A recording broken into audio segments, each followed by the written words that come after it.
A very prominent music analytics company came to us a while back. They were spending 40 hours per client a month in one spreadsheet. One part of the spreadsheet was managing the Spotify performance of the playlist, and the other was capturing the campaign performance. So there was one person for every client who was correlating the two and seeing how the playlist were affected by the ad campaigns that they were running. So I wanted to calculate the money that they were spending on managing the spreadsheet on this manual process. And the figure came out to about $47,000 every single year. I've been building internal tools for 7 years now, and this is just one of the dozens of calls that I have had. And the point that I want to make over here is not about the spreadsheets. The spreadsheets are not the problem. It's just that the spreadsheets are not good for three things. And there's one more thing, the fourth thing that does not usually show up in the P&L statement. And the solution to all this mess that was created by the spreadsheet costed them less than half of what they were spending every single year. So if you also run a business like them, it's very easy for you to calculate how much a manual process inside a spreadsheet is costing you. So let's say I explain this with the help of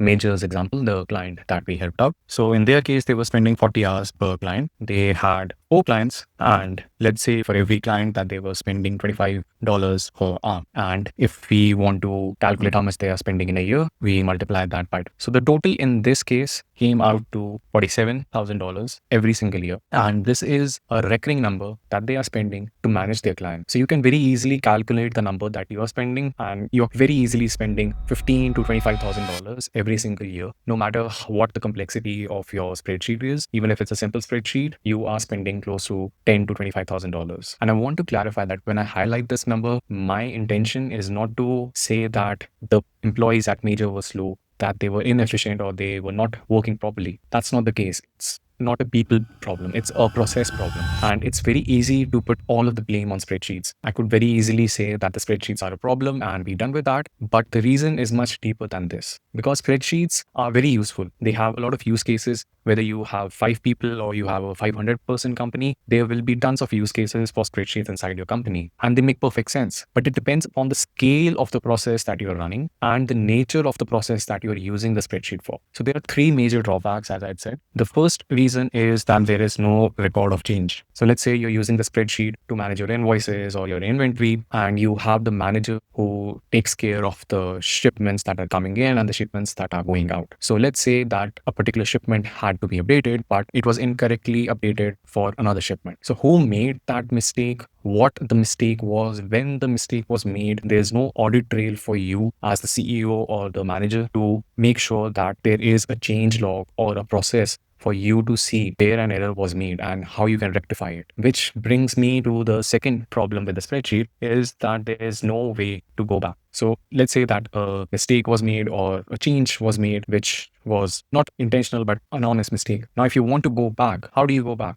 There's no way. You can undo to a very small extent when you've just made a change. But if you've made a lot of changes after that mistake, or some time has gone by, if that spreadsheet has been closed, you cannot undo that. A proper system will always have a way to rectify your mistakes. A proper system will always have fallbacks. A proper system will make sure that any change that is being made, there is an audit log for it. And if you don't want that change, you can go back. But in a spreadsheet, there is no record of change, and there is no way to go back. It's like a black hole. And the third reason why spreadsheets are not good for a lot of cases is that there is no check on what is being entered. So you can enter the wrong format in a column or a row. You can enter the wrong formula, you can copy and paste the wrong value, you can enter a pin code in the number field. So there's no check on what is being entered. So the person who is entering the information, they become the validation layer. They have to make sure that they are entering it correctly. But a proper system will always do validation for you. You cannot, if you are, say, logging onto your Facebook account or you're using Salesforce or any internal tool, you cannot enter email where the amount has to, or you cannot enter the amount where the email has to go. That is what input validation does. And if you have a spreadsheet, you'll know how common it is to enter the wrong value somewhere. So this is why I say what was happening at Major was not that the spreadsheet was failing. It was working exactly how it was built. The problem was that it was being used as a database, as an audit log, as a reporting mechanism for the clients. And the fourth reason that I mentioned at the start of the video is something that is not reflected in your P&L statement, but has a direct impact on how far you can scale. Because in the case of Major, every new client that they onboarded meant that they had to hire another person to do this manual job, to manage the spreadsheet. spreadsheets to manage the campaign performance and the playlist performance. So, which is why they were stuck at $25,000 per month revenue and they could not scale, because even though the revenue could increase when they bring on more clients, it also meant that for every two clients that they brought on board, they had to hire an additional person. They were not paying them for doing manual data entry. So what was the fix and what did it cost them? So if you look at the number, let's first look at what it was costing them. It was costing them 47K every year. So this was a recurring cost. And the fix for this costed them just 20K one time. Now compare this number. This might look very high because you're paying $20,000 for an internal tool. But when you compare it to a recurring cost, this number looks very small. And the reason that I've given you a range is that there's a lot of complexity and there's a lot of flexibility in how custom you want and what you want the internal tool to do.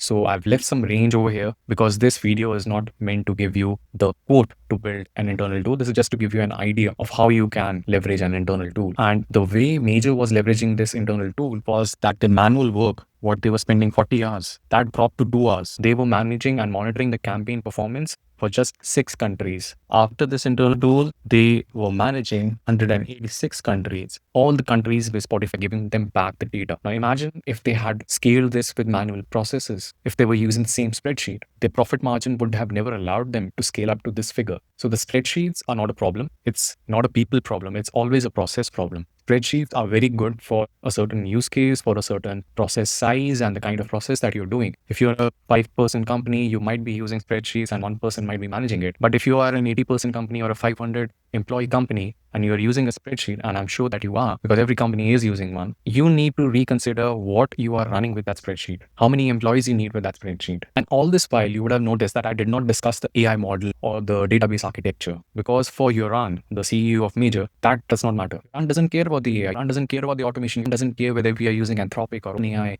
or Kimi or any open source AI model. Yoran doesn't care whether we are using AI or we are using any basic automation. Half of this project was basic automation. Half of it was AI automation. If you're running a business, you need something that is reliable. You want it to have a positive ROI. You want it to work. Now, there's one more thing that you need to consider, that in the case of Yoran, most of the steps that they were doing, they were very repetitive. They were manual, but they were very repetitive. There was no judgment call in any process or any step of the whole process. So all of it could be automated. If your team does any process where the output is different every time and it has not been standardized, that's where you need to spend your time. You need to standardize it, because unless it's standardized, you cannot automate it. You cannot build an internal tool on top of it and you cannot leverage AI. So if you're running a company, I want you to open a spreadsheet. Yes, I want you to open a spreadsheet and I want you to enter 3 of the most time-consuming manual processes that you do. And for each one, I want you to write the number of hours that you're spending on it every single month, the number of people that are involved, what the people are doing, and calculate the amount that you're spending every single month. Once you have that number, you will be able to understand the scale of the money that you're leaving on the table by not automating those processes, by not having AI improve your processes. And this number is not just to scare you. When you will be reaching out to AI vendors, when you'll be reaching out to agencies who can help you build these internal tools and automations, you will have a reference point to compare the quote that they're sharing with you with what it's costing you right now. That will give you a benchmark whether to go ahead with the project or not. So if you're running a business and you want to see how AI is implemented and how AI should not be implemented, I put out these videos every week. So subscribe if that's you.